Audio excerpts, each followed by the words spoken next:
मिलेगा। First of all happy Holi to all my viewers. I hope आप सभी लोग होली को बहुत अच्छे से एंजॉय किए होंगे। तो स्टोरी को शुरू करने से पहले आप लोगों को बता दूं, अगर आप लोगों को ये स्टोरी पसंद आए तो प्लीज़ इसे लाइक कीजिए, दोस्तों के साथ शेयर कीजिए और कमेंट कीजिए। और मेरे चैनल में अगर नए हैं तो इसे सब्सक्राइब करना मत भूलिए। तो चलिए शुरू करते हैं आज का स्टोरी, जिसका नाम है प्रिंस एंड हिज शैडो। कहानी शुरू करने से पहले मैं आप लोगों को ये बता दूं, ये जो स्टोरी है वो मेरी बाकी स्टोरी की तरह एक मॉडर्न शानवांग होने वाला है और ये एक बीएल स्टोरी होने वाला है। तो चलिए शुरू करते हैं हमारा स्टोरी। कहानी की शुरुआत में हमें एक 5 साल के लड़के को दिखाया जाता है, जिसे उसके डैड मार्शल आर्ट सिखा रहे थे, क्योंकि वो चाहते थे कि उनका बेटा आगे चल के उनके बॉस के बेटे का बॉडीगार्ड बने, क्योंकि उनका उनके फैमिली की तरफ डिवोटेड थे। उनसे पहले उनके डैड उनके बॉस के डैड का बॉडीगार्ड थे। वे में दिखाया जाता है और एक छोटे से बच्चे को, जो भागकर आकर उस बच्चे के सामने जाकर कहता है, वांग जी मेरे साथ खेलो ना, तुम हमेशा क्यों अंकल के साथ मिलकर ये सब कुछ प्रैक्टिस कर रहे हो। जिसे सुनकर वांग जी कहता है कि ये सब कुछ तुम्हारी वजह से हो रहा है, क्योंकि मुझे आगे चल के तुम्हारा बॉडीगार्ड बनना है। जिसे सुनकर वो सामने वाला बच्चा कहता है कि ठीक है, तुम फ्यूचर में बनोगे, लेकिन अब तो नहीं बने हो ना, तो चलो मेरे साथ खेलो। ऐसा कहते हुए जब वो उसे खींच रहा था, तभी वो बच्चा यानी कि वांग जी कहता है कि पहले तुम्हें जाकर मेरे डैड से परमिशन लाना होगा। जिसे सुनकर वो कहता है ठीक है, तुम यहीं पर रुको, मैं जाकर अंकल से परमिशन लाता हूँ।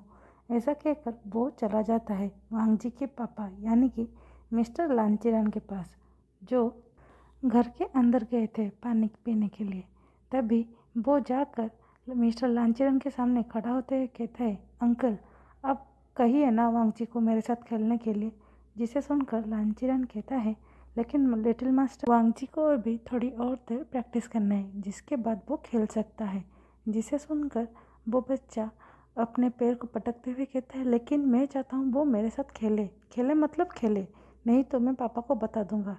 जिसे सुनकर लांचीरान जैसा इंसान भी मुस्कुरा देता है और परमिशन दे देता है वांग जी को उसके साथ खेलने के लिए। तभी हमें दिखाया जाता है लांचीरान को एक कॉल रिसीव होता है, जिसके दूसरे तरफ उसके बॉस थे, यानी कि उस बच्चे के पापा, जो कहते हैं कि उसे अभी घर पर आना होगा। जिसे सुनकर वो अपने घर से निकल जाता है अपने बॉस के घर जाने के लिए, जो कि बगल में ही था, क्योंकि उनके इतने सालों की लॉयल्टी के चलते उनके बॉस के फैमिली उनके यार्ड में ही उन्हें एक छोटा सा फार्म हाउस बनाकर दिए थे, जहाँ पर वो रहते थे। थोड़ी देर बाद जब लांचीरान पहुँचते हैं अपने बॉस के पास, जाकर कहते हैं, मास्टर वे आपने मुझे क्यों बुलाया। जिसे सुनकर वो हंसते हुए कहते हैं, क्या मैं तुम्हें ऐसे ही नहीं बुला सकता, तुम ये मत भूलो तुम मेरे बचपन के दोस्त भी हो, मेरे बॉडीगार्ड के होने के साथ साथ। जिसे सुनकर वो अपने सर को झुका देते हैं और मुस्कुरा देते हैं। तभी सामने वाला इंसान यानी कि वे कॉरपोरेशन चेयरमैन वे चंद से कहते हैं कि यहाँ पर बैठो, क्योंकि आज तुम्हारे भाभी ने कुछ नया चीज़ बनाया है, इसीलिए मैंने सोचा मैं अकेले ही क्यों मुसीबत को झेल लूँ, इसीलिए मैंने तुम्हें बुला लिया। जिसे सुनकर चिरन हंसते हुए कहता है, अगर भाभी को पता चल गया कि आप उनके पीठ पीछे ऐसा बोलते हो तो वो आपको नहीं छोड़ेंगे। जिसे सुनकर वो चिरन की ओर झुकते हुए कहते हैं, लेकिन उसे बताएगा कौन, क्योंकि जितना मैं तुम्हें जानता हूँ तुम उसके सामने कुछ नहीं बोलोगे। के बाद हमें दिखाया जाता है ड्राइंग रूम में एंटर करते हैं कांग्से सेरन, जिनके हाथों में वो खाने का प्लेट था और उनके पीछे पीछे उनके बटलर ला रहे थे कॉफ़ी। जिसे देखकर मिस्टर वे इशारा करते हैं लांचीरान को और वो दोनों मिलकर कुछ नहीं कहते और अपना बातें बंद कर देते हैं। तभी कांग्से उन दोनों की ओर देखकर कहती हैं, तुम दोनों कर क्या रहे थे कि मेरे आने के बाद तुम दोनों अचानक से चुप हो गए, कहीं तुम दोनों मेरे बारे में तो बात नहीं कर रहे थे। जिसे सुनकर चिरन हड़बड़ाते हुए कहती है, नहीं भाभी ऐसा कुछ नहीं है, बस हम दोनों कुछ काम के बारे में बात कर रहे थे। जिससे सुनने के बाद कांग्से सेरन कहती है, अगर वही बात हो तो ठीक है, नहीं तो मैं तुम्हें देख लूँगा।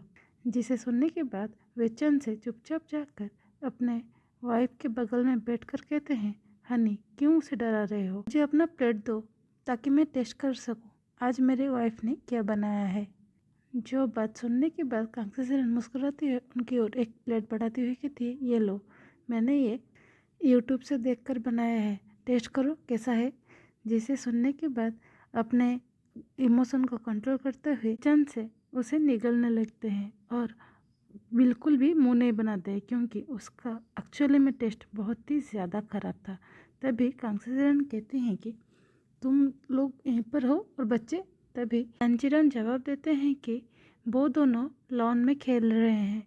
तभी जिसे सुनकर कांग्सी सेरन मेड को इशारा करते हैं ताकि वो जाकर बच्चों को ले आए।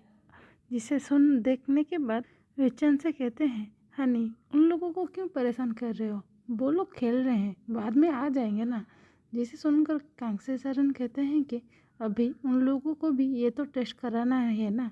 जिसे सुनने के बाद वो दोनों ही अचानक से खड़े हो जाते हैं और कहते हैं, नहीं नहीं, उन्हें इस खाने की कोई ज़रूरत नहीं है, अगर तुम्हारे पास और भी है यहाँ पर लाओ, मैं उस सबको खा लूँगा। जिसे सुनकर कांग्सी सेरन कहते हैं, क्यों, अगर खाना अच्छा बना है तो बच्चों को क्यों ना दो। जिससे सुनने के बाद मिस्टर वे कहते हैं, बच्चे ये सब खाना पसंद नहीं करेंगे, इसीलिए ले आओ। जो बात सुनकर कांग्सी सेरन कुछ शक करते हुए उनके प्लेट में से एक वो खाने को लेकर जब एक बाइट लेती हैं तो पता चलता है कि उन्होंने गलती से बहुत ही ज़्यादा नमक डाल दिया है, जिसके चलते उसका टेस्ट बिल्कुल ही ख़राब हो गया है।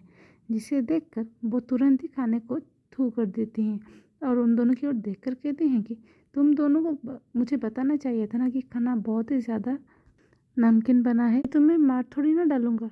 जिसे सुनकर मिस्टर वे कहती हैं कि मुझे क्या पता, तुम ऐसे देखते हो कि जैसे मार ही डालोगे। जिसे सुनकर कांग्सी सेरन कहते हैं कि क्या बोल रहे हो, जोर से बोलो। तभी लांचीरान बीच बचाव करते हुए कहते हैं कि नहीं भाभी, आपने इतने प्यार से बनाए थे तो हम मना कैसे कर सकते हैं और ख़राब कैसे बोल सकते हैं। तभी मिस्टर वे बातों को बढ़ाते हुए कहते हैं, हाँ हाँ, वो अलग बात है, तुम लानी भाभी की तरह खाना नहीं बना सकते, इसीलिए मैं हमेशा कहता हूँ जिन तुम्हारा टेरिटोरी नहीं है, इसीलिए वहाँ से दूर रहो। जिसे सुनने के बाद लांचीरान चुप हो जाते हैं और अपने सर को झुका लेते हैं और जिसे देखकर कांग्सी सेरन तुरंत ही अपने हस्बैंड को कोने मारते हैं और इशारा करते हैं लांचीरान को देखने के लिए। के बाद जब वे चंद से लांचीरान को देखती हैं तो कहते हैं, सॉरी यार, मैं भूल गया था। तभी उन्हें टोकते हुए लांचीरान कहती हैं कि तुमने गलत क्या कहा, सच में लानी बहुत ही अच्छा खाना बनाती थी, लेकिन किसे पता था भगवान ने उसे इतने जल्दी अपने पास बुला लेंगे। तभी हमें दिखाया जाता है चिल्लाते हुए बच्चे घर के अंदर एंटर करते हैं, जहाँ पर विंग आगे आगे भाग रहा था और उनके पीछे पीछे भाग रहा था वांगजी। जिसे देखकर कांग्सी सेरन कहते हैं, बच्चों इतने तेज़ी से भागने की कोई ज़रूरत नहीं है, कहीं गिर जाओगे तो लग जाएगा। जिसे सुनकर विंग चिल्लाते हुए कहते हैं, अगर ऐसी बात है आप बोलो वांगजी को मुझे माफ़ कर दे, मैंने ऐसे ही उसे चिढ़ाया था, वो उसे इतना सीरियसली क्यों ले रहा है। जिसे सुनकर लांचीरान तुरंत ही वांगजी को चिल्लाते हैं और कहते हैं के पास तुरंत आने के लिए। जिसे सुनकर लान वांगजी अचानक से चुपचाप खड़ा हो जाता है और जाकर अपने पापा के पास सामने खड़े होते हुए कहते हैं, क्या हुआ डैड। जिसे सुनने के बाद लांचीरान कहते हैं, मैंने तुम्हें कितने बार कहा है, तुम लिटिल मास्टर के आगे बॉडीगार्ड होने वाले हो, तुम्हारा काम है उन्हें प्रोटेक्ट करना, ना कि उनके साथ इतना ज़्यादा मजाक मस्ती करना। ये मत भूलो तुम उनके शैडो हो, जैसे एक शैडो एक इंसान का कभी साथ नहीं छोड़ता, वैसे ही तुम्हें पूरा जीवन भर उनके साथ रहना है। जो बात सुनकर वांगजी अपने सर को झुकाकर हाँ में हिला देता है और तभी दूसरी तरफ हमें दिखाता है विंग, जो ये बात सुनने के बाद उसके आंखों का चमक जैसे बढ़ जाता है, जिस चीज़ को कोई भी नोटिस नहीं कर पाता है। वहीं दूसरी ओर कांग्सी सेरन चिरान को ओर देखकर कहते हैं कि तुम्हें यह क्या बकवास कर रहे हो, वो भी बच्चा है, अभी उसे बॉडीगार्ड बनने में बहुत ज़्यादा वक्त बाकी है, तब तक तो उसे अपनी ज़िंदगी जीने दो, नहीं तो वो तुम्हारी तरह खड़ूस बन जाएगा। ऐसा कहते हुए वो लानंग जी को अपने गोद में लेकर उसे हिलाने लगते हैं। इसके बाद कुछ साल बीत जाते हैं और हमारे वांग जी अपने जॉब यानी कि बॉडीगार्ड की जॉब को सीरियसली लेने लगा था जब वो दोनों एलिमेंट्री स्कूल में जाने लगे थे। लालचीरन प्रैक्टिस के लिए रंग जी को एक वुडन नाइफ दिए थे जिसे वो स्कूल में इस्तेमाल करता था ताकि वो अननोइंग बच्चों से विंग को प्रोटेक्ट कर सके। और तब तक उन लोगों को विंग के पास नहीं छोड़ रहा था जब तक विंग की तरफ से उससे अप्रूवल नहीं मिल जाता था। ऐसा लग रहा था कि विंग को भी ये चीज़ बहुत ही ज़्यादा पसंद आ रहा है और उसके अलावा उसके सारे दोस्त हमारे क्लासमेट को लगता था कि ये बहुत ही ज़्यादा कूल है और मैं एक सीक्रेट सर्विस की तरह बिहेव कर रहा हूँ। उसके बाद एक दिन जब हम दोनों ने अपना अपना होमवर्क ख़त्म कर लिया था तभी अचानक से विंग मेरी ओर देख कर कहता है, आ जाओ मेरे पास सो। जिसे सुनने के बाद मैं बिना कोई हेजिटेट किए उसके ऊपर जाकर लेट जाता हूँ और हम दोनों एक दूसरे को गुदगुदी करने लगते हैं तब तक जब तक हम दोनों का सांसें नहीं फूल जाता। और जिस शब्द के आवाज़ सुनकर हम लोगों के पैर डोर तक आ गए थे और जब वो लोग हम लोगों को ऐसे देखते हैं तो वो बिना कुछ कहे मुस्कुरा के वहाँ से चले जाते हैं। उसके बाद हमें समर वेकेशन का सीन दिखाया जाता है जहाँ पर विंग के दूर के रिश्तेदार उसके कज़न जो हम लोगों के एज के होंगे वो आए थे और हम सभी लोग मिलकर बहुत ही ज़्यादा खेलते थे। लेकिन अचानक से एक दिन उनमें से जो लड़का था जिसका नाम था जियानचन जो विंग के आंट के बेटे थे वो विंग को स्टॉक करते हुए कहते हैं कि तुम कितना ज़्यादा कावर्ड हो, तुम हमेशा ही लानोंग जी के पीछे छुपे रहते हो ताकि क्या तुम एक लड़के भी हो कि हमेशा तुम कांड करके अपने शील्ड के पीछे छुप जाते हो जस्ट लाइक ए कावर्ड तो बिल्कुल भी खुद को प्रोटेक्ट नहीं कर सकता है। तभी विंग चिल्लाते हुए वांग जी के नाम को पुकारता है जिसके बाद मैं चुपचाप आकर उसके सामने खड़ा हो जाता हूँ। तो विंग मेरी ओर देखकर कहता है, उसे दिखाओ कि तुम क्या कर सकते हो। जिसके बाद मैं अपना दिमाग का किसी भी तरह का इस्तेमाल किए सिर्फ अपने बॉस के ऑर्डर जैसे फॉलो करते हैं वैसे करता हूँ और वो जियानचान को बहुत ही ज़्यादा मारता हूँ थोड़ी देर के लिए क्योंकि जो भी हो जाए वो उम्र के साथ साथ हाइट में भी मुझसे बड़ा था। लेकिन फिर भी मैं उसे नहीं छोड़ता हूँ। हम दोनों एक दूसरे को तब तक मारते हैं जब तक मेट्स नहीं आ जाते हम दोनों को एक दूसरे से छुड़ाने के लिए। तभी जब हम दोनों अलग हो जाते हैं तो मैं अपने आँखों को पलकों को चुप करने लगता हूँ क्योंकि मुझे बहुत ही ज़्यादा रोना आ रहा था लेकिन मैं नहीं रो सकता खास करके विंग के सामने। तभी विंग भाग कर आकर मेरे सामने खड़ा होते हुए कहता है, वांग जी क्या तुम ठीक हो। जिसे सुनकर मैं अपने पॉकेट में हाथ डालते हुए स्टाइलिशली खड़े होते हुए कहता मैं बिल्कुल ठीक हूँ जबकि अंदर से मैं बिल्कुल ही टूटा हुआ था और मुझे बहुत ज़ोरों का रोना आ रहा था। उसके बाद हमें उसी दिन रात का सीन दिखाया जाता है जहाँ पर मैं अपने कमरे में अपने मुंह को छुपाकर पिलो में रो रहा था कि कोई मेरा आंसू ना देख सके। लेकिन तभी विंग मेरे कमरे में आते हुए मेरी ओर देखकर कहता है, वांग जी क्या तुम रो रहे हो। जिसे सुनकर मैं कहता हूँ नहीं, मैं बस तुम किसी को मत बताना कि मैं उसे हार गया। जिसे सुनकर विंग अपना सर को ज़ोर ज़ोर से हिलाते हुए कहता है, नहीं नहीं मैं किसी को नहीं बताऊँगा और तुम चिंता मत करो, आज से मैं तुम्हारा प्रोटेक्ट करूँगा। जिसे सुनकर मैं ज़ोर ज़ोर से हंसने लगता हूँ और उसकी ओर देख कर कहता हूँ, तुम मुझे प्रोटेक्ट करोगे, वो मेरा काम है क्योंकि तुम वे फैमिली का यंग मास्टर हो। फिर भी जिसे सुनकर विंग कहता है, नहीं मैं ज़रूर प्रोटेक्ट करूँगा हर चीज़ से। उसके बाद हमें नेक्स्ट डे का सीन दिखाया जाता है जहाँ पर जियानचान आकर वांग जी के सामने खड़ा होते कहता है, वांग जी तुम हमेशा विंग को सपोर्ट क्यों करते हो। जिसे सुनकर मैं कहता हूँ कि क्या तुम पागल हो गए हो, मैं तुम्हारी तरह एक आम इंसान नहीं हूँ, मैं विंग का बॉडीगार्ड हूँ और विंग मेरा बेस्ट फ्रेंड भी है। जिसे सुनकर वो हंसते हुए कहता है, तुम उसका फ्यूचर में होने वाले बॉडीगार्ड हो, अभी तुम हुए नहीं हो। अगर ऐसी बात है तो मैं तुम्हें हायर करता हूँ क्योंकि मेरे फैमिली के पास भी बहुत सारे पैसे हैं। जो बात पास में बैठा विंग जो होमवर्क कर रहा था वो सुनता है, वो तुरंत ही अपने नोटबुक को साइड करते हुए हमारे पास भाग कर आकर उसकी ओर देख कर कहता है, नहीं ऐसा बिल्कुल भी नहीं हो सकता क्योंकि वो सिर्फ मेरा है और वो हायरिंग के लिए अभी अवेलेबल नहीं है। जो चीज़ सुनने के बाद जियानचान का मुंह छोटा हो जाता है और वो भागकर वहाँ से चला जाता है।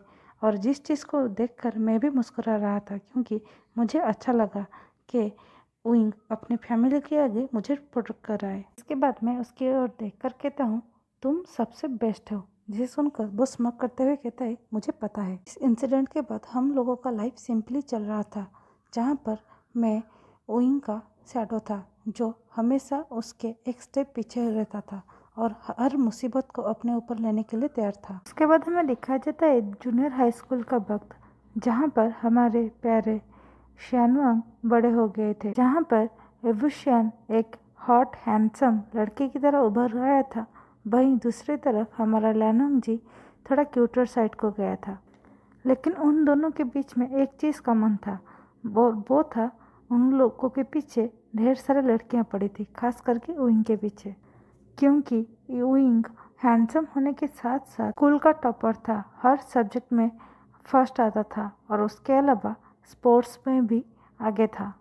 वहीं दूसरी तरफ लैनोंग जी, वो पढ़ाई में डिसेंट था, लेकिन विंग की तरह स्पोर्ट्स में अच्छा करता था। लेकिन इस सब के अलावा एक चीज़ बिल्कुल नहीं बदला था और वो था हमारे लैनोंग जी का प्राउडली विंग का प्रोटेक्ट करना, उसके बॉडीगार्ड की तरह। उसके बाद हमें एक आफ्टरनून का सीन दिखाया जाता है, जहाँ पर वो दोनों मिलकर अपने पढ़ाई कर रहे थे। तभी विंग नोटिस करता है कि वांग जी पढ़ाई ना करते हुए एक ड्राइंग बना रहा था, वो भी एक एनिमे कैरेक्टर का, जिसे देखकर थोड़ा लाउडली कहता है, वांग जी फोकस, ये मत भूलो अगले साल हम लोग हाई स्कूल जाने वाले हैं और तुम्हें अच्छा मार्क रखना पड़ेगा, क्योंकि हम दोनों एक ही हाई स्कूल में जाना चाहिए।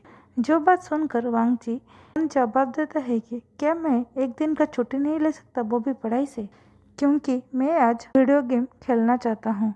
जो बात सुनकर विंग तुरंत ही अपने पास में पड़ा रोलर को उठाता है और धीरे से जी के नकल पर मारता है, जो कि बिल्कुल भी जोर से नहीं था। लेकिन फिर भी वांग जी नौटंकी करते हुए चिल्लाता है, जैसे कि उसने उसका उंगली काट दिया। ड्रामेटिक वे में अपने हाथों को सहलाते हुए कहता है, विंग तुम कितना ज़्यादा रूड हो। जिसे सुनकर विंग स्मॉक करते हुए कहता है कि मुझे दोबारा वो बुलाना तो मैं तुम्हें दिखाता हूँ कि असली रूड कैसे कहते हैं। सुनकर वांग जी कहता है कि तुम बचपन में अच्छे थे, लेकिन जब से तुम बड़े हो गए हो तुम बिल्कुल भी क्यूट नहीं रहे। में हमें दिखाया जाता है वही चीज़ों को सोचते सोचते वांग जी सो नहीं पाता और बेड पे टॉस एंड टर्न करते रहता है और ब्लेम करता है ये सब कुछ इसीलिए हो रहा है क्योंकि वो पढ़ाई नहीं करना चाह रहा था, लेकिन आज ज़बरदस्ती किया। उसके बाद हमें नेक्स्ट हफ्ते का सीन दिखाया जाता है वीकेंड का, जब उनके फैमिली मेंबर्स यानी कि खास करके जियानचन आया था, जिसे देखने के बाद विंग वांग जी का बिल्कुल भी साथ छोड़कर कहीं नहीं जाता है। जिसे देखकर वांग जी कहता है, क्या है तुम आज मुझे छोड़ क्यों नहीं रहे हो अकेले। जिसे सुनकर विंग कहता है कि मैं नहीं चाहता कि मेरे वांग जी को कोई परेशान करे। जिस बात को पूरा ना सुनते हुए वांग जी के मन में सिर्फ एक ही वर्ड चलता रहता है और वो है मेरे वांग जी। उसके बाद धीरे धीरे वांग जी को ये परेशान करने लगा कि कैसे लड़के लोग स्कूल में विंग का दोस्त बनना चाहते हैं और लड़कियां उसके स्माइल पर फिदा हो जाते हैं। बाद हमें दिखाया जाता है एक दिन एक दूसरे क्लास का लड़का वेंचाओ विंग के पास आकर बैठते हुए कहता है कि क्या तुम इस बार क्लब जा रहे हो, क्योंकि मुझे लग रहा है तुम डांस करते हुए और भी अच्छा लगोगे। जिसे देखकर वांग जी अपना आई रोल करते हुए उन दोनों के बीच में जाकर बैठ जाता है और उसकी ओर देखकर कहता है कि वेंचाओ, मुझे नहीं लगता कि तुम्हें पता होगा कि विंग को डांस बिल्कुल भी पसंद नहीं है और तुम प्लीज़ विंग से दूर रहो। ऐसा कहकर वो उसे वहाँ से हटा देता है। जिसे देख विंग इशारा करता है कि ये क्या है। जिस चीज़ को रियलाइज करते हुए वांग जी कहता है, don't forget that I am your bodyguard, तो ये मेरा ड्यूटी है कि मैं तुम्हें प्रोटेक्ट करूँ वो दूसरे लोगों से। इसे सुनकर विंग धीरे से वांग जी के कंधे को सहलाते हुए कहता है, गुड वर्क। जिस चीज़ से वांग जी को ऐसा लगता है कि उसका हार्ट अभी चेस्ट से बाहर आ जाएगा, तभी वो मन में सोचने लगता है कि विंग तो सिर्फ उसका दोस्त है, तो वो वेंचाओ से इतना ज़्यादा गुस्सा क्यों कर रहा। जब उसे पता चला कि वो उसे डांस के लिए पुकार रहा है डिस्को में। उसके बाद हमें इवनिंग का सीन दिखाया जाता है जहाँ पर वांग जी एंड उइंग मिलकर उइंग के गेमिंग रूम में गेम खेल रहे थे, खास करके रेसिंग गेम, जहाँ पर उइंग बार बार वांग जी को हरा रहा था, जिसे देखकर वांग जी चिढ़ते हुए कहता है कि ये चीटिंग है, तुम मुझसे चीटिंग कर रहे हो, क्योंकि कोई इंसान बार बार कैसे जीत सकता है। जिसे सुनकर उइंग जोर जोर से हंसते हुए कहता है कि क्योंकि तुम गेमिंग वगैरह में, खास करके ई स्पोर्ट्स में बहुत ही ज़्यादा बुरे हो। अगर तुम्हें लग रहा है कि मैंने तुमसे चीटिंग किया है तो do you want a rematch. सुनकर वांग जी अपने बगल में रखा गया पिलो को विंग को ऊपर फेंकते हुए कहता है कि तुम बहुत ही ज़्यादा बुरे हो, और मुझे लगता है कि मैं सभी लोगों को ये बता देना चाहिए कि तुम और भी ज़्यादा बोरिंग हो गए हो, क्योंकि अब तुम बोरिंग नर्ड बन चुके हो। जिसे सुनकर विंग अपना आईब्रो को चकते हुए कहता है, क्या बोरिंग?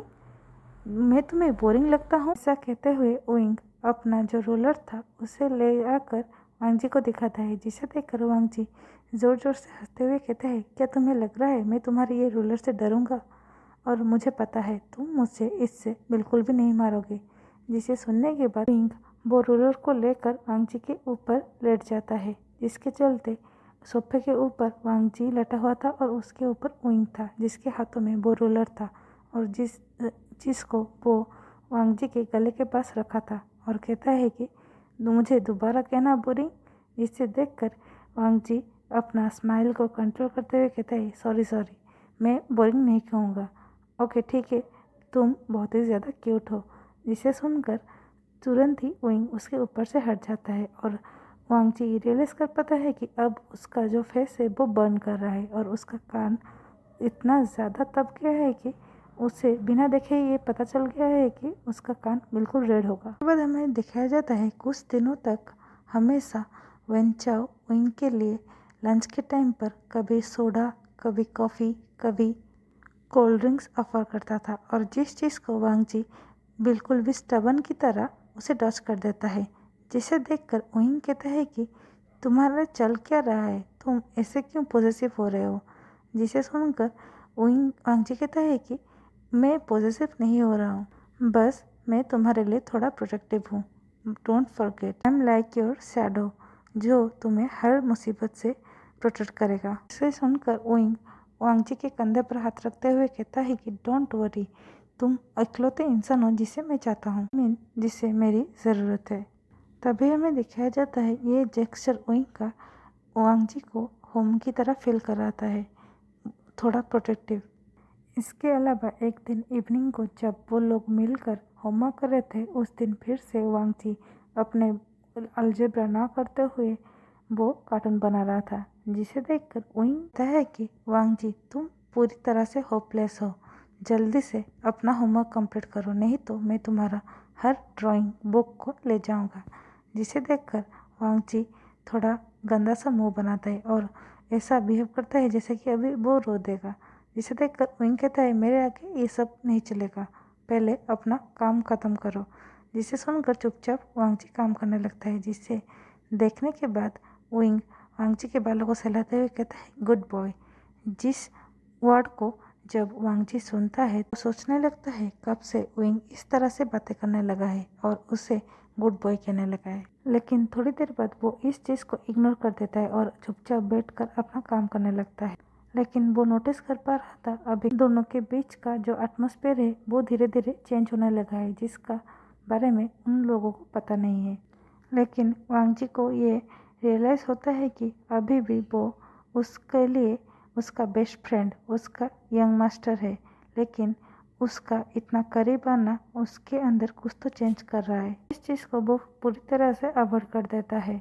उसके बाद हमें हमारे शियानोंग के हाई स्कूल का वक्त दिखाया जाता है, जहाँ पर जब वो लोग अपने हाई स्कूल में पहुँचे तो वो दोनों और भी ज़्यादा कॉन्फिडेंट हो गए थे, खास करके विंग जो और भी ज़्यादा डोमिनेटिंग नेचर हो गया था।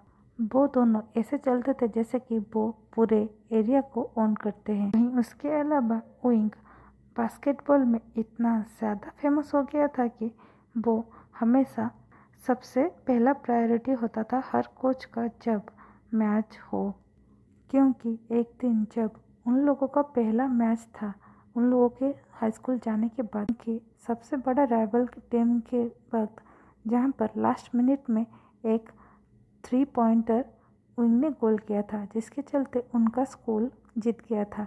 जिसके बाद सभी लोग जो चारों तरफ मैच को देख रहे थे वो चिल्लाने लगते हैं और वांग जी भागकर जाकर विंग को उठा लेता है और कहता है यू आर द बेस्ट। जिसे देखकर विंग तुरंत ही वांग जी के कंधे पर अपना हाथ रख देता है अपने सपोर्ट के लिए और कहता है प्लीज़ उसे नीचे करे। जिसे जब विंग नीचे करता है तो वो नोटिस कर पाता है कि विंग का फेस कैसे ब्लश कर रहा है, लेकिन फिर हमेशा की तरह उस चीज़ को इग्नोर करते हुए कहता है कि मैंने कहा था ना तुम बेस्ट हो। जिसे सुनकर वो कहता है तुम भी अच्छा खेले। उसके बाद उनके पूरे टीम मिलकर रोड साइड रेस्टोरेंट जाते हैं ताकि वो टेस्टी टेस्टी नूडल्स को खा सकें, जहाँ पर वो सभी लोग चिल्लाते हुए वो अपने नूडल्स को एंजॉय कर रहे थे।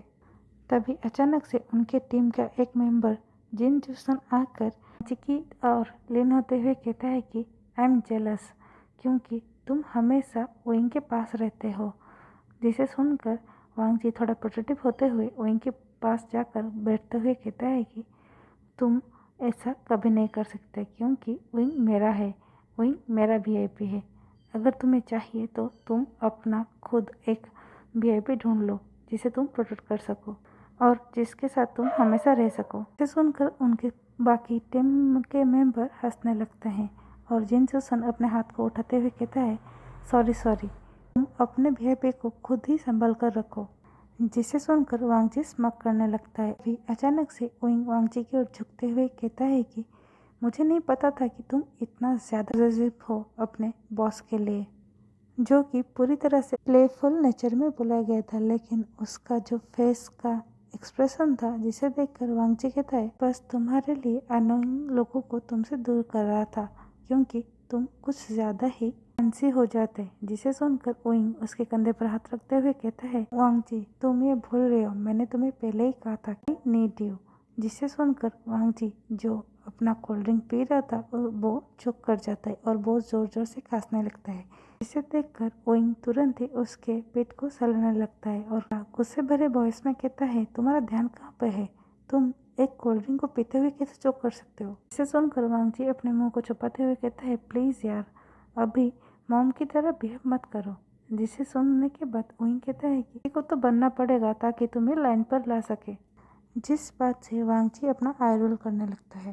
के बाद हम लोगों की लाइफ ऐसे ही चलता रहता है जहाँ पर मैं हमेशा उसे दूसरे लोगों से प्रोटेक्ट करता था और वहीं दूसरी तरफ वो मुझे मेरे पढ़ाई पर हेल्प करता था। लेकिन मैं नोटिस कर पा रहा था विंग का मेरे और देखना और उसके बाद उसकी बातें जैसे वो मुझे कुछ कहना चाह रहा था, लेकिन मैं उस चीज़ को समझना ही नहीं चाह रहा था।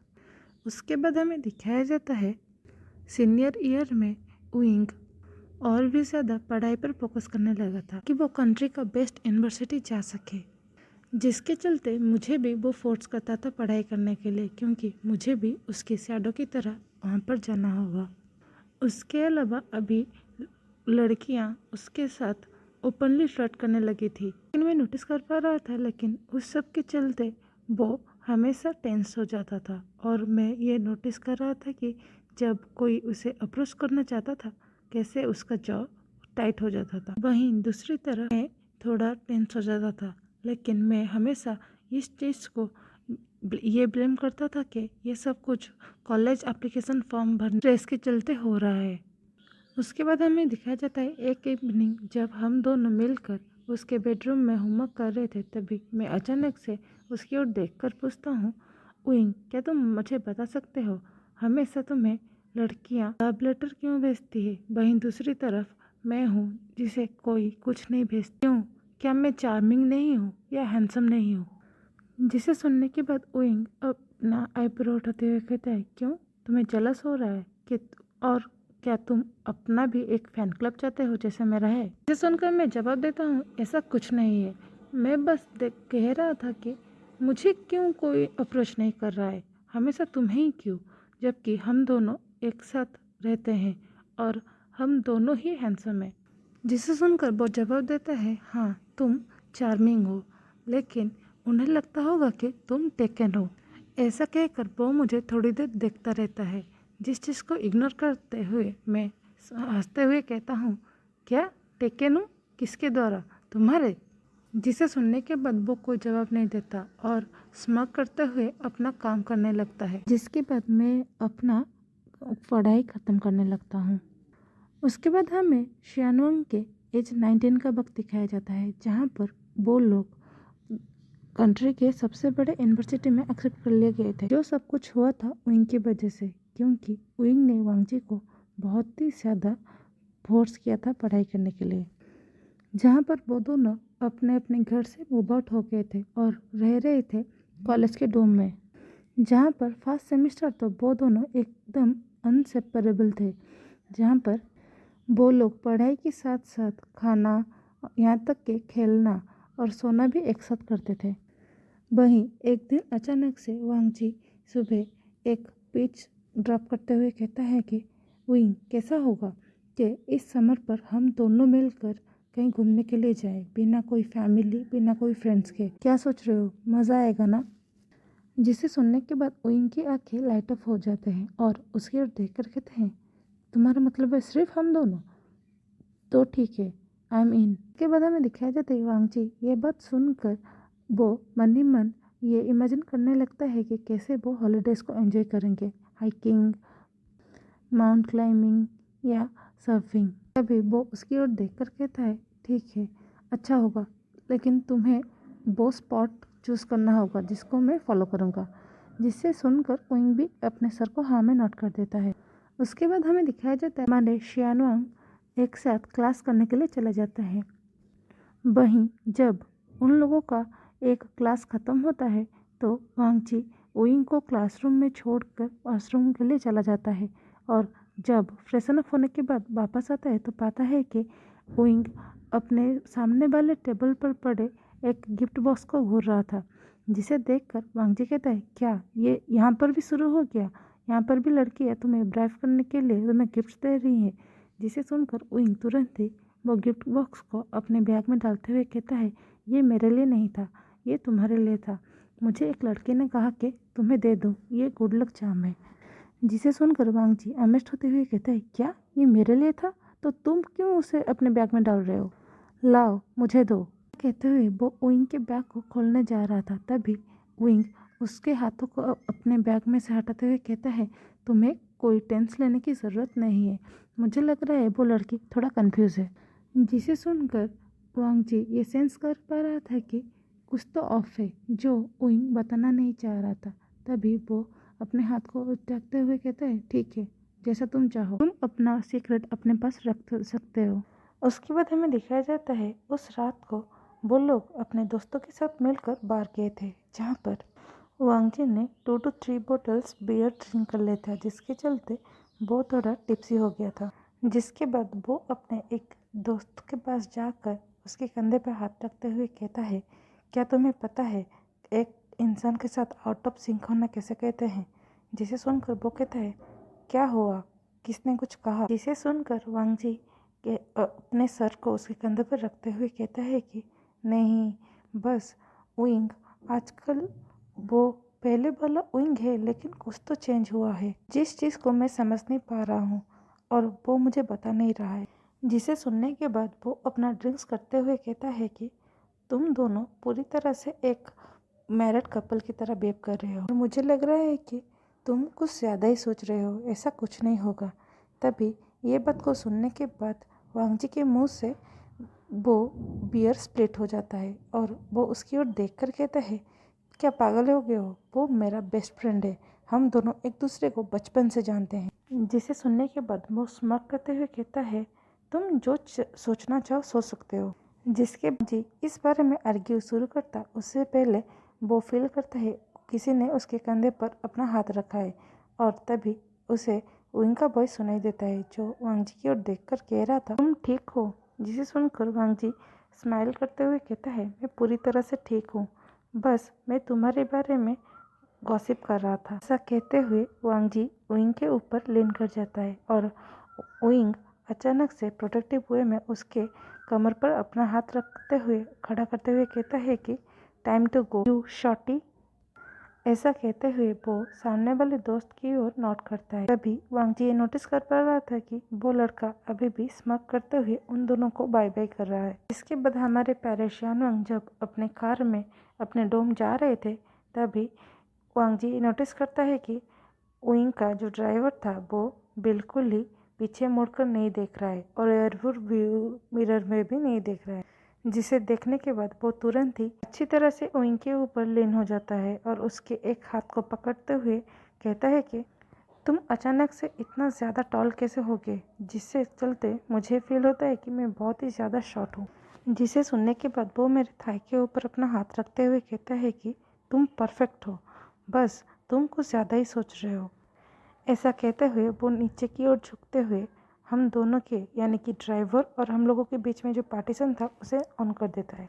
और उसके बाद वांगजी धीरे से अपना हाथ को लेकर उइंग के चेस्ट के ऊपर रगड़ते हुए कहता है कि तुम कितना ज़्यादा ओम हो, जिसे महसूस करते हुए उइंग का आंखें बिल्कुल ही रेड हो जाता है और वो वांगजी की ओर देख कर कहता है तुम आग के साथ खेल रहे हो और तुम अभी ड्रंक हो, सो थोड़ा बिहेव। जिसे सुनने के बाद वांगजी हंसते हुए कहता है तुम पहले कह रहे हो कि मैं एक ड्रंक हूँ, तो मैं बिहेव कैसे कर सकता हूँ। इसके बाद वो धीरे से अपने उंगली को लेकर उइंग के कॉलर बोन पर फिसलाता है और उसे गुदगुदी जैसा करता है। इसके बाद उइंग थोड़ा डीप वॉइस में कहता है वांगजी स्टॉप, तुम ड्रंक हो। जिसे सुनकर वांगजी तुरंत ही उसके और भी पास लीन होते हुए कहता है कि इतना ज़्यादा भी नहीं हो, बस मैं तुम्हारे पास रहना चाहता हूँ। जिसके बाद तुरंत ही उइंग वांगजी के लिप्स पर अटक करने लगता है, जिसके चलते वांगजी का बॉडी पूरी तरह से फ्रीज हो जाता है, लेकिन फिर भी उनको अपने आप से दूर नहीं करता है और उसे किस करने में उसका साथ देता है। जिसके बाद वो अचानक से एक छोटा सा मौन करते दोनों के किसिंग के बीच में, जिसके चलते उइंग तुरंत ही वांगजी से दूर होते हुए कहता है कि मैं ऐसा नहीं कर सकता, खास करके इस वक्त पर ये बिल्कुल भी सही नहीं है। जिसे सुनने के बाद वांगजी बिल्कुल ही ब्लैंक हो जाता है और उसका फेस पूरी तरह से रेड हो गया था और वो उइंग की ओर देख कर कहता है ये क्या था। जिसे सुनकर उइंग कहता है कुछ नहीं, बस तुम भूल जाओ। कहते हुए उसका जॉ टाइट हो गया था, जिसे वांगजी भी देख पा रहा था। उसके बाद कार अचानक से रुक जाता है तो हमारे शैनुंग पाते हैं कि वो लोग अपने डॉम पर पहुंच गए थे। जिसके बाद अचानक से बिना कुछ कहे वांगजी तुरंत ही अपना अनस्टेबल पैर को लेकर अपने डोर खोलकर वहाँ से निकल जाता है। जिसे देखकर उइंग तुरंत ही भागकर जाकर वांगजी को सपोर्ट करता है, क्योंकि वांगजी अगर सपोर्ट नहीं किया जाए तो वो गिर जाएगा।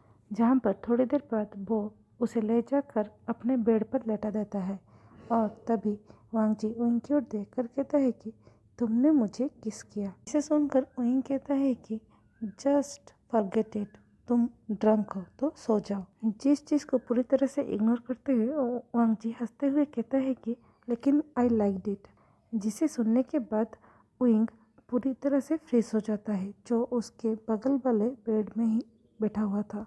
जिसके बाद वो सॉफ्टली वांगजी की ओर देखकर कहता है कि जस्ट सो जाओ। उसके बाद हमें नेक्स्ट डे का सीन दिखाया जाता है, जहाँ पर जब वांगजी उठता है तो वो पाता है कि उसका सर पूरी तरह से भारी हो रहा था और उसे थोड़े फ्लैशेस मेमोरी आ रहे थे। तभी वो पाता है कि उइंग उसके सामने अपने स्टडी टेबल पर बैठकर कुछ काम कर रहा है। जिसे देख जी कहता है कि मैंने कल रात कुछ स्टूपिड काम किया है क्या। जिसे सुनने के बाद उइंग उसकी ओर देख कर कहता है कि कुछ नहीं, बस तुम ड्रंक थे, उसके अलावा कुछ नहीं हुआ।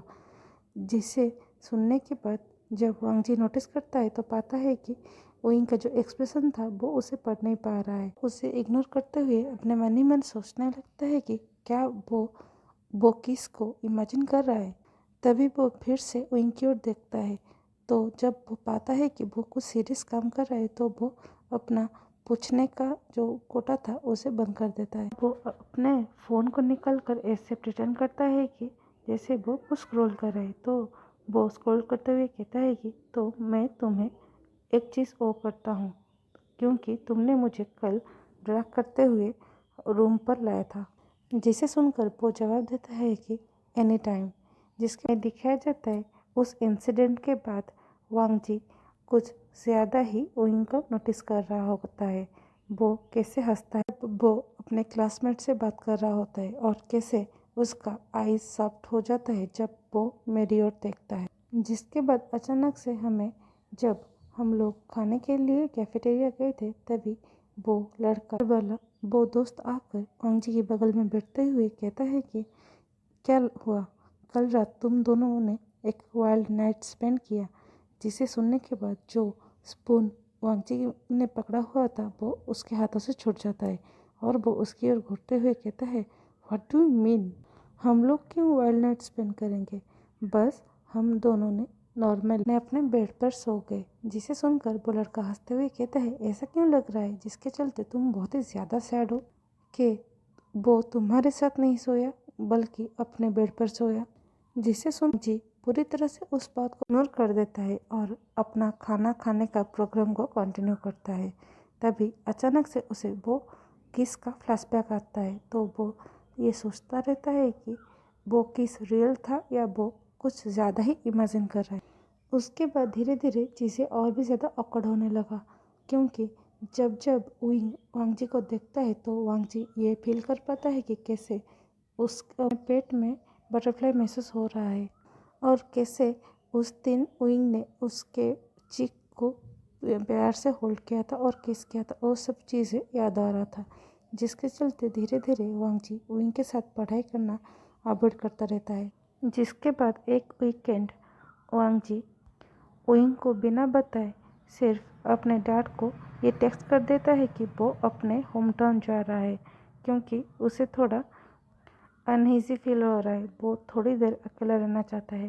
जिसके बाद उसका डैड भी राज़ी हो जाता है, तो वो अपना बस लेकर वहाँ से निकल जाता है। हमें दिखाया जाता है वांग जी का पुराना घर, जो कि एक अबेंडन सी गांव में बनाया गया था, जहाँ पर आसपास में कोई किसी भी तरह का घर नहीं था, जो बिल्कुल ही बेस्ट था हाइड करने के लिए। जिसके बाद जब वांग जी वो घर पर पहुँचता है, पहले वो पूरी घर का क्लीनिंग करता है और जब उसके बाद थक कर जाकर अपने काउच पर लेट जाता है और अपने फ़ोन को निकल कर नए नए कॉमिक को स्क्रॉल करने लगता है ताकि वो पढ़ पाए और अपने जो मेमोरी है उसे अवॉइड कर पाए इजीली। लेकिन आज तक ऐसा कभी हुआ है जो हम चाहते हैं वो हमें आसानी से मिल जाए, जिसके चलते वांग जी को भी वो पीस नहीं मिलता है जिसे ढूंढने के लिए वो यहाँ पर आया था। तभी मिडनाइट में हमें दिखाया जाता है वांग जी को रियलाइज होता है कि उसके घर के आगे एक कार आकर रुका है, जिसे देखकर वो बहुत ही ज़्यादा चौंक जाता है, क्योंकि यहाँ के आसपास में कोई लोग नहीं रहते और यहाँ इस गांव के लोग इतना ज़्यादा भी रिच नहीं है वो कार ले आकर उसके घर के सामने रखे। तभी वो धीरे से जब अपने डोर को ओपन करता है तो पाता है सामने विंग खड़ा हुआ है, जिसके पीछे उसका एक ड्राइवर और एक बॉडीगार्ड था और वो अपने हाथों में एक लगेज को पकड़ा हुआ था। जिसे देखकर वांग जी कहता है, ये चल क्या रहा है। इस सवाल को विंग पूरी तरह से इग्नोर करते हुए अपने लगेज को लेकर वांग जी के घर की ओर आ रहा था। जिसे देखकर वांग जी तुरंत ही अपने दोनों हाथों से वो दरवाजे को ब्लॉक कर देता है। जिस चीज़ को देखकर विंग थोड़ा स्मक करते हुए धीरे से अपने हाथ को उसके हाथों पर रखकर उसे थोड़ा पीछे ढकल देता है, जिसके चलते वांग जी भी थोड़ा पीछे हट जाता है और वो देख अपने आंखों से देखता है कि विंग अपने आप को और उसके जो बड़े लगेज था उसे लेकर अंदर आ रहा है।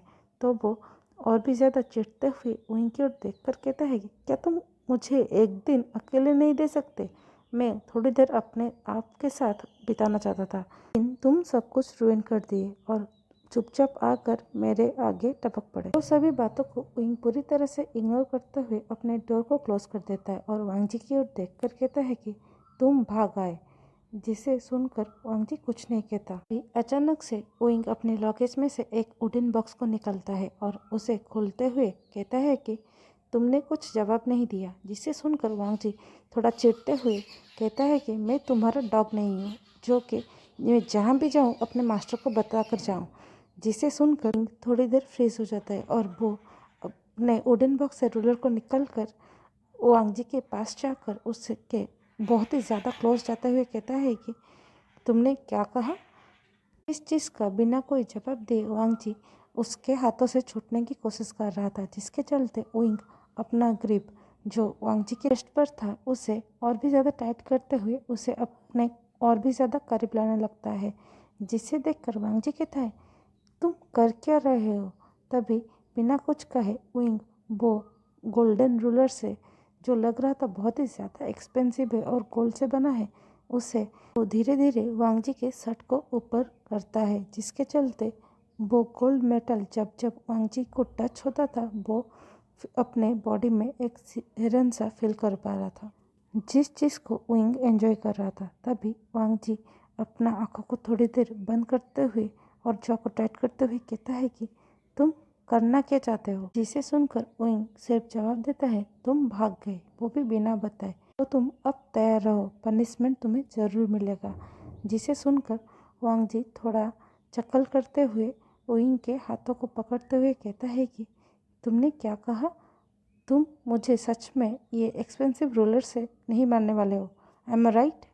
क्योंकि मुझे लग रहा है ये जो एक्सपेंसिव रूलर है वो मेरे लाइफ से भी ज़्यादा एक्सपेंसिव है, तो तुम उससे मुझे नहीं मारना चाहोगे। इसे सुनकर वो छोटा सा स्माइल देते हुए कहता है कि मैं तुम्हें पनिश नहीं करूँगा, बस तुम्हें कुछ रिमाइंड करना चाहता हूँ। ऐसा कहते हुए वो धीरे से मेरे पीछे जाकर खड़ा हो जाता है और अपने रूलर को मेरे कमर में प्रेस करते हुए मुझे सोफ़ा की ओर गाइड करता है। जिसके बाद जब हम दोनों सोफ़ा के पास पहुंच जाते हैं तो वो मुझे बैठने के लिए थोड़ा धकेल देता है और मेरे पास में जाकर बैठते हुए अपने दूसरे हाथों से, जिसमें वो रूलर पकड़ा नहीं हुआ था, उसमें मेरे कमर को पकड़ते हुए कहता है, तुमने मुझे बहुत ही ज़्यादा डरा दिया। जिसे सुनकर वांगजी कहता है, मैं तुम्हें डराना नहीं चाहता था, बस मेरे दिमाग में से वो रात बिल्कुल नहीं जा रहा था। इस दिन हम लोग बाहर गए थे। जिसे सुनकर विंग कहता है, लेकिन उस दिन क्या हुआ? तभी वांगजी विंग की आंखों में झांकते हुए कहता है, तुमने मुझे किस किया और इन strange way I loved it. लेकिन ये तो गलत है ना, क्योंकि तुम मेरे बेस्ट फ्रेंड हो और मेरे लिटिल मास्टर भी, तो मैं तुम्हारे किस को एंजॉय कैसे कर सकता हूँ? लेकिन मुझे नहीं पता मैं इस बात का क्या करूं, मैं उस चीज़ को भुला नहीं पा रहा हूँ। इसे सुनकर विंग मेरे और थोड़े लेन होते हुए कहता है, वो भी धीरे से, तुम्हें नहीं पता, तुम्हें कब से चाहता हूं, अपने बॉडीगार्ड की तरह नहीं, I want you as my. इसे सुनकर वांगजी फ्लिंच कर जाता है और कहता है, क्या? तभी विंग धीरे से अपने दूसरे हाथों से वो रोलर को टेबल पर रख कर अपने दोनों हाथों से वांगजी के दोनों हाथों को पकड़ते हुए उसकी आंखों में झांकते हुए कहता है, yes I do, I love you since we are a kid. और उस रात को जो कुछ भी हुआ वो इसलिए था क्योंकि मैंने अपने इमोशन को कंट्रोल नहीं किया, लेकिन आई डोंट रिग्रेट इट। जिसे सुनकर वांगजी थोड़ा पीछे हटते हुए कहता है, तुम ऐसे कैसे कह सकते हो? क्या होगा जब हमारे फैमिली मेम्बर को पता चलेगा, खास करके मेरे डैड को? जिसे सुनकर वो धीरे से मेरे चीक को पकड़ते हुए कहता है कि मैं उस सब चीज़ को हैंडल कर लूँगा, कि ऐसा भी कह सकते हो मैं ऑलरेडी ये सब कुछ हैंडल कर रहा हूँ, बस तुम मुझे ये बताओ, क्या तुम मेरे लिए कुछ फील करते हो? जिसे सुनकर वांगजी वहाँ से भाग जाना चाहता था, लेकिन विंग के ग्रिप से छूटना इतना ज़्यादा आसान नहीं था। लेकिन फिर वो अपने कुछ जवाब को सोचकर उसे जवाब देता उससे पहले ही अब उसके मुंह से निकल जाता है, येस आई डू, मैं तुम्हारे लिए कुछ फील करता हूँ, लेकिन तुम्हें नहीं पता ये सब कुछ कितना ज़्यादा स्केरी है। जिसे सुनकर वो धीरे से मुस्कुराता है और कहता है, तक के लिए ये सब कुछ सही है। उसके बाद हमें नेक्स्ट डे का सीन दिखाया जाता है, जहाँ वांगजी जब उसका नींद खुलता है तो वो खुद को विंग के बाहों में एक ही बेडशीट के अंदर पाता है, जहाँ पर उसका सर विंग के चेस्ट के ऊपर था। वो दोनों फुल्ली क्लोथ थे, जिसे देखकर वो थोड़ा मुस्कुरा देता है और धीरे से अपने सर को उठाकर विंग को देखने लगता है, जो कि बहुत ही ज़्यादा पीसफुल लग रहा था जब वो सोया हुआ था। जिसके बाद एक हफ्ते तक वो दोनों ही वहीं पर रहते थे, जहाँ पर विंग वांगजी के लिए खाना बनाता था। वो कभी कभी जल जाता था, लेकिन फिर भी वांगजी उसे खा लेता था, विंग को ये टीस करते हुए कि तुम बहुत ही ज़्यादा टेरेबल शेफ हो। ये अच्छा सबके लिए होगा कि तुम अपना कुकिंग का आइडिया ड्रॉप करके हमेशा पढ़ाई पर ध्यान दो, ये सबके लिए बहुत ही ज़्यादा अच्छा रहेगा। जिसे सुनने के बाद विंग अचानक से उसके बगल में रखे गए एक ब्रेड को उसकी ओर फेंकता है और कहता है, कितने अनग्रेटफुल हो, मैं तुम्हें यहाँ पर जिंदा रख रहा हूँ तुम्हें खाना देकर, और तुम मुझे यहाँ पर क्रिटिसाइज कर रहे हो। हमें अचानक एक इवनिंग का सीन दिखाया जाता है जहाँ पर विंग फ्रूट को चॉप कर रहा था और वहीं दूसरी तरफ अपने हैंड से अपने लैपटॉप में किसी ईमेल का जवाब दे रहा था, जिसे देखकर वांग जी बहुत ही ज़्यादा शॉक हो जाता है और जाकर जब झांकता है विंग के शोल्डर पर अपना सर रख के, तो पाता है कि विंग अपने फैमिली बिजनेस को ज्वाइन कर चुका है और वो अभी अपने डैड के लिए काम कर रहा है, जिसे देखकर वो शॉक होते हुए कहता है, ये कब हुआ, तुमने कंपनी कब ज्वाइन किया और इस बारे में मुझे क्यों पता नहीं है। जिसे सुनकर विंग कहता है कि मैं उन लोगों को ये प्रूव करना चाहता हूँ कि मैं सीरियस हूँ, क्योंकि जब उन लोगों को हम दोनों के बारे में पता चले वो किसी भी तरह का नुक्कड़ ना करे। इसे सुनकर वांग जी तुरंत ही विंग की ओर देखकर कहता है, क्या तुम कह रहे हो हम, क्या तुम इस बारे में एक्चुअली में बहुत ही ज़्यादा सीरियस हो, इसके चलते तुम ये सब कुछ प्लान कर रहे हो। जिसे सुनकर विंग अपना गैस को लैपटॉप से हटाकर वांग जी की ओर करते हुए कहता है कि आई प्लान्ड एवरीथिंग, स्पेशली जब वो बात तुम्हारे पर आता है। जिसे सुनकर वांग जी को रियलाइज होता है कि उसका फेस बर्न कर रहा है, तो वो विंग के गैस को अवॉइड करने के लिए उसके शोल्डर से अपने सर को उठाते से किचन की ओर चला जाता है और प्रिटेंड करता है कि जैसे कि वो पानी पी रहा है, जिसे देखकर विंग चकल करने लगता है। जिसके बाद विंग अपने काम को कंटिन्यू करता है। जिस चीज़ को वांग जी दूर से देखकर ये रिग्रेट कर रहा है कि जब वो ये फिगर आउट करने में बिजी था कि वो एक्चुअली में फील क्या करता है विंग के लिए, वहीं दूसरी तरफ विंग उन लोगों के फ्यूचर के बारे में प्लान कर रहा था। उसके बाद हमें कैंपस का सीन दिखाया जाता है जहाँ पर हमारे प्यारे श्यान वांग जब वापस चले गए थे, तभी वांग जी ये नोटिस कर पा रहा था कि उसके मन में हमेशा विंग का वो कन्फेशन चल रहा है और वो जब भी विंग को देखता था तो वो कन्फेशन दोबारा प्ले हो जाता था, जो चीज़ उसे ब्लश कराने के लिए काफ़ी था। इस चीज़ को विंग नोटिस करने के बाद एक दिन उसे पूछता है कि क्या तुम ठीक हो वांग जी। जिसे सुनकर वांग जी जवाब देता है कि हाँ मैं ठीक हूँ, बस तुम थोड़ा मुझसे दूर रहो, मुझे पुश मत करो, आई नीड टाइम, मुझे ये सब कुछ प्रोसेस करने के लिए कुछ वक्त चाहिए। जो बात सुनकर विंग धीरे से अपने हाथों से उसके हाथ को स्क्वीज करते हुए कहता है, तुम टाइम ले सकते हो जितना तुम्हें चाहिए, क्योंकि मैं कहीं नहीं जा रहा हूँ। तभी उसे पहली बार ये रियलाइज हुआ कि विंग अब सिर्फ उसका रिस्पॉन्सिबिलिटी और उसका बेस्ट फ्रेंड नहीं है, अब वो उसके बेस्ट फ्रेंड से कुछ ज़्यादा है, जो चीज़ उसे बहुत ही ज़्यादा खुश महसूस करवा रहा था। उसके बाद हमें दिखाया जाता है इस बारे में धीरे धीरे कैंपस में लोगों को पता चल रहा था, जिसके चलते वो लोग गसिप कर रहे थे और कुछ टीज भी कर रहे थे, जो चीज़ वांग जी को थोड़ा नर्वस कर देता था, लेकिन विंग बिल्कुल ही बेफिक्र था। तभी अचानक से एक दिन उनका दोस्त निवेसंग आकर उन्हें उन दोनों के बारे में एक फैन पेज जो खोला गया था इंटरनेट में वो दिखाता है, जिसे देखकर विंग कुछ नहीं कहता और उसे बस इग्नोर कर देता है। लेकिन वहीं दूसरे दिन पता चलता है कि वो फैन पेज इंटरनेट से ही गायब हो गया था और किसी को पता चले या ना चले, मुझे पता था ये किसका काम होगा, इतना क्लीनली कौन काम करता है। इसके बाद विंग मुझे एक कॉर्नर में लाते हुए कहता है कि डोंट वरी, मैं किसी को भी अलाउ नहीं करता वो हम लोगों के बारे में बातें करें। उसके बाद हमें दोनों को ही एक दिन फैमिली डिनर करने के लिए घर पर बुलाया जाता है, क्योंकि उस दिन हॉलीडे था। जिसके बाद विंग मुझे अच्छे से तैयार करके हम लोग वहाँ से निकल जाते हैं।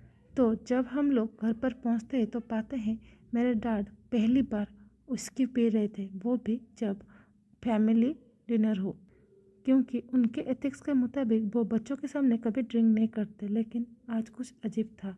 और वहीं दूसरी तरफ मैं नोटिस कर पा रहा था कि मिस्टर एंड मिसेस हुए वो लोग भी हम दोनों को थोड़ी क्यूरियोसिटी आई से देख रहे थे, जो चीज़ मुझे अनकंफर्टेबल महसूस करवाने के लिए काफ़ी था। लेकिन जिस चीज़ को जब आंट हुए नोटिस करती हैं तो वो मेरे पास आते हुए कहते हैं कि वांग जी बेटा चलो डिनर प्रिपेयर हो चुका है, चलो खाना खा ले। जिसे सुनने के बाद मैं तुरंत ही वहाँ से चला जाता हूँ डाइनिंग टेबल की ओर, जिसको देखकर पीछे पीछे विंग भी आ जाता है और जाकर मेरे बगल में बैठ जाता है, जो चीज़ को मेरे डैड बिल्कुल नोटिस कर रहे थे, जिस चीज़ से मैं बहुत ही ज़्यादा नर्वस हो रहा था। तभी हमें दिखाया जाता है हम लोगों का खाना जब आ जाता है तो धीरे धीरे से हम लोग खाना खाने लगते हैं। तभी अचानक से मेरे डैड विंग की ओर लीन होते हुए कहते हैं कि ये तुम्हारे लिए अच्छा होगा कि तुम मेरे बेटे को हर्ट ना करो, क्योंकि अगर तुम उसे थोड़े भी हर्ट करोगे तो मैं भूल जाऊंगा तुम मेरे यंग मास्टर हो। जो बात सुनकर रिलैक्स होते हुए और स्माइल करते हुए कहते हैं, डोंट वरी अंकल, मैं उसे बिल्कुल भी हर्ट नहीं कर सकता क्योंकि आई लव हिम और ये हमारे पूरे ज़िंदगी चलेगा। जिस बात को सुनने के बाद डैड हंसते हुए कहते हैं, क्या तुम कह रहे हो तुम उसका लाइफ भर साथ दोगे, जबकि तुम अभी बेयरली 20 हो और अभी तुम्हारा पूरा एडल्टहुड बाकी है। इसे सुनकर वांग खोते हुए उन दोनों की ओर घूरते हुए कहता है, क्या तुमने मॉम डैड को हमारे बारे में बता दिया है? बात सुनकर वो अपने हाथों से मेरे थाई को स्क्वीज करते हुए कहता है कि उनको ये बताना ज़रूरी था क्या, क्योंकि ये उनका हक बनता है। इसके बाद जिरन वांगजी की ओर देख कर कहते हैं, वांगजी क्या तुम इस सब चीज़ों से खुश हो?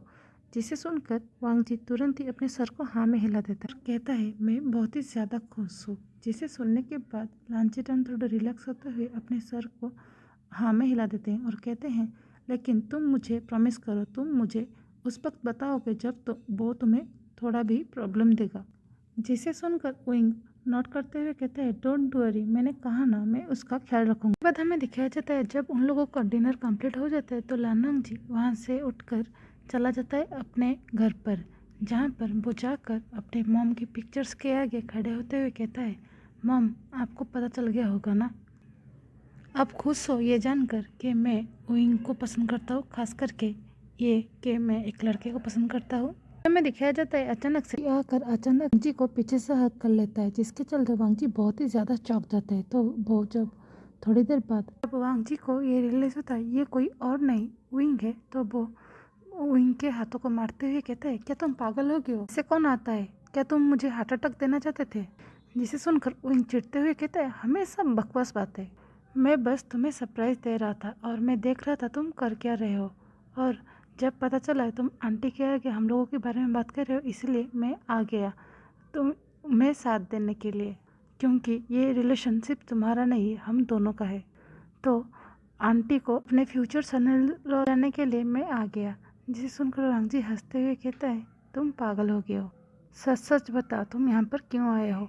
जिसे सुनकर विंग कहता है कि घर चलो, तुम्हें मॉम डैड बुला रहे हैं, वो चाहते हैं हम दोनों से बातें करने को। जो बात सुनकर वांगजी बहुत ही ज़्यादा घबरा जाता है और कहता है, तुम इतने कैजुअल में कैसे कह सकते हो कि मॉम डैड मुझसे मिलना चाहते हैं?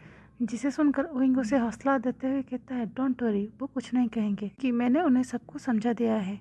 तभी वांगजी कहता है, क्यों वो मुझसे गुस्सा नहीं करेंगे कि मैं उनके बेटे को गे बना दिया? जो बात सुनकर विंग हंसते हुए कहता है, उन्हें पहले से ही मालूम था, यानी कि जब मैं छोटा था तब से ही मालूम था मैं तुम्हारे लिए थोड़ा स्पेशल फील करता हूँ। जो बात सुनकर वांगजी चौंकते हुए कहते हैं, क्या उन्हें भी मालूम था? जिसे सुनकर विंग अपने सर के बालों को सहलाते हुए कहते हैं, नहीं नहीं, मैं ऐसा कह सकता हूँ कि उन्हें शक था, खास करके मॉम को पता था कि मैं तुम्हारे लिए कुछ स्पेशल फील करता हूँ और आगे चलकर वो प्यार में तब्दील हो सकता है, और अगर उनको इस बारे में कुछ प्रॉब्लम होता तो वो मुझे तब रोक सकते थे, लेकिन नहीं रोका। इसका मतलब वो उन्हें किसी भी तरह का खुन्नस नहीं है तुमसे, वो राज़ी हैं हम लोगों के रिलेशनशिप से। तो चलो की बातें हम बाद में करेंगे। जो बात सुनकर वांगजी उसके साथ चला जाता है। उसके बाद हमें वेंचांसा के रूम का सीन दिखाया जाता है, जहाँ पर हस्बैंड वाइफ मिलकर वेट कर रहे थे। तभी कांगसे सरन वेंचांसा के हाथों के ऊपर हाथ रख कर कहते हैं, तुम अपना गुस्से को कंट्रोल करना, मुझे पता है तुम्हें दिक्कत नहीं है, लेकिन तुम ये चाहते थे कि तुम्हारा बेटा एक लड़की को पसंद करे और तुम हमारे मिली है उसे आगे बढ़ाए।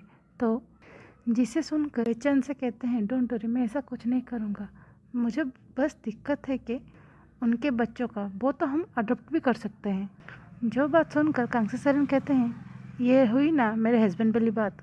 जिसे बात को सुनने के बाद बेचैन से कहते हैं, अगर तुम मुझसे अभी इम्प्रेस हुई हो तो मुझे एक किस दो। जो बात सुनने के बाद कांगसे सरन उसे मारते हुए कहते हैं, पागल हो गए हो तुम, अभी यहाँ पर वेट कर रहे हो अपने होने वाले फ्यूचर सन से मिलने को, और तुम अभी मुझे किस मांग रहे हो?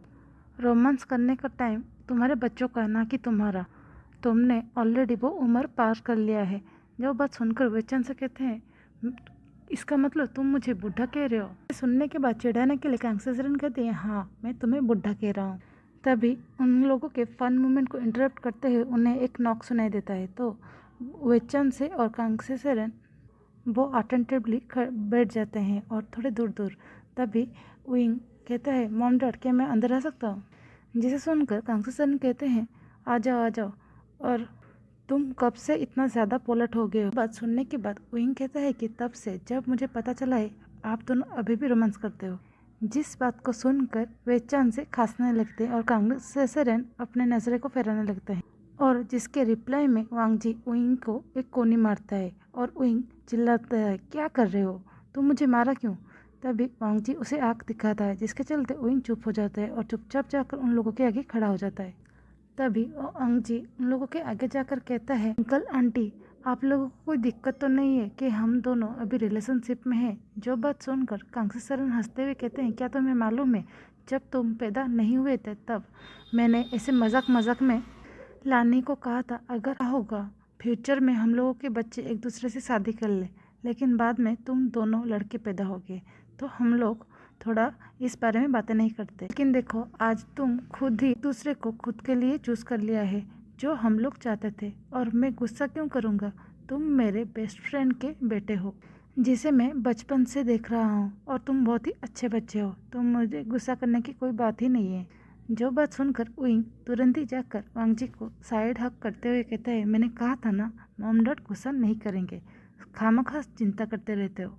जिस चीज़ से वांग जी थोड़ा अनकंफर्टेबल महसूस करता है, तो वो धीरे से विंग को कोनी मारते हुए कहता है, थोड़ा दूर रहो, मत भूलो सामने मॉम डैड खड़े हैं। जिस चीज़ से वेचन से हंसते हुए कहते हैं, वो बिल्कुल ही मेरा बेटा है, बिल्कुल बेशरम। जो बात सुनकर कांग्से कहते हैं, हाँ बिल्कुल सही कहा, मैं तुम्हारे इस बात में बिल्कुल ही सहमत हूँ। जो बात सुनकर सभी लोग हंसने लगते हैं। उसके बाद हमें नेक्स्ट डे यूनिवर्सिटी का सीन दिखाया जाता है, जहाँ पर विंग ने अपने सोशल मीडिया पर ये अनाउंस कर दिया था कि हम दोनों अभी रिलेशनशिप में है, जिसके चलते जो बातें हम लोगों के पीठ पीछे होता था वो अभी सामने होने लगा है। और हमारे दोस्त हम लोगों को देखकर आई रोल करते हैं और कहते हैं, हम लोगों ने पहले ही कहा था, लेकिन वांग जी हमेशा डिनाई करता रहता था। लेकिन देखो, आखिरकार हम दोनों हम लोगों के आगे अपने लव को फ्लर्ट कर रहे हो। जो बात सुनकर विंग हंसते हुए कहता है, मैंने कहा था ना, जो भी हो जाए हम दोनों एक साथ आ ही जाएंगे। जिसे सुनकर न्यू जो उन लोगों का एक दोस्त था, वो कहता है, वांग जी, तो तुम उस दिन बार में ऐसे क्यों बिहेव कर रहे थे जैसे मैंने कुछ गलत कह दिया? जिसे सुनकर विंग कहता है, तुमने उस दिन क्या कहा था? तभी न्यू कहता है, मैंने उसे कहा था, तुम दोनों बिल्कुल ही एक मैरिड कपल की तरह बिहेव करते हो। जो बात सुनकर विंग हंसते हुए जाकर वांग जी को पीछे से हक करते हुए कहते हैं, हाँ वो तो सही है, खास करके मेरे वाइफ ही जब जेलस होता है वो मुझे सबसे अच्छा लगता है। जिसे सुनकर वांग जी गुस्सा करते हुए कहता है, तुमने किससे अपना वाइफ ही कहा? मैं तुम्हारा हस्बैंड हूँ, तुम मेरा जेंडर चेंज मत करो। जिसे सुनकर पीछे से कोई टीच करता है कि जो भी हो जाए वो तुम्हारा टॉप होने वाला है और तुम उसका बॉटम, जैसे एक वाइफ ही होता है, तो उसने क्या गलत कहा है, उसे मान भी लो। तभी वांग जी अपने शर्ट के कलर को ऊपर करते हुए कहता है, किसने कहा मैं उसे टॉप बनने दूंगा? मैं उसे टॉप करूंगा। जो बात सुनने के बाद विंग के साथ साथ मेरे सारे दोस्त हंसने लगते हैं और कहते हैं, तुम टॉप बनोगे?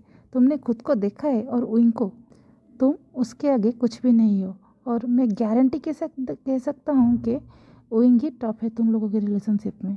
जो बात सुनकर मेरा मुंह जब छोटा हो जाता है, तो जिसे देखने के बाद विंग चुपचाप जाकर मेरे साथ खड़ा होते हुए कहता है, सब लोग साइलेंट हो जाओ और ये सब बातें हम दोनों के बीच में ही रहने दो।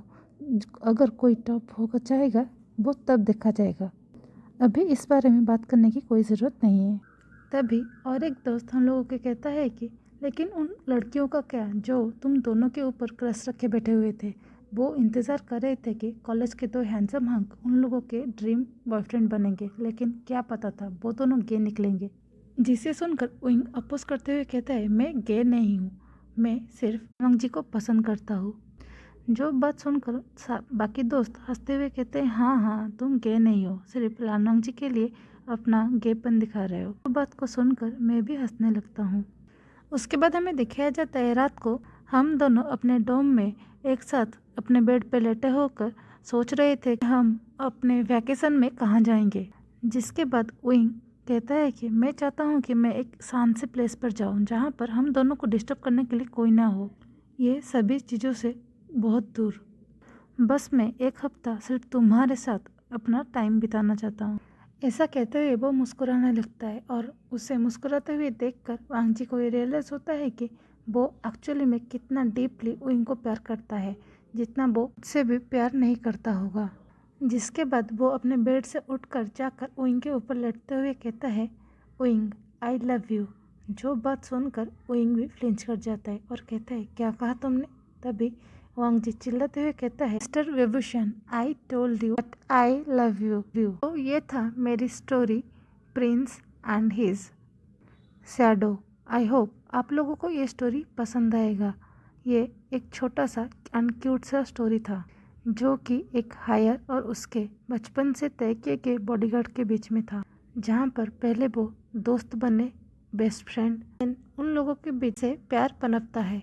आई होप ये आप लोगों को अच्छा लगा होगा, और अगर आप लोगों को ये अच्छा लगा है तो don't forget to like, share, comment on this video. और अगर आप लोग मेरे चैनल में नए हो तो डोंट फॉरगेट टू सब्सक्राइब। तो bye bye, see you in the next one sir. तब तक के लिए कीप ड्रीमिंग।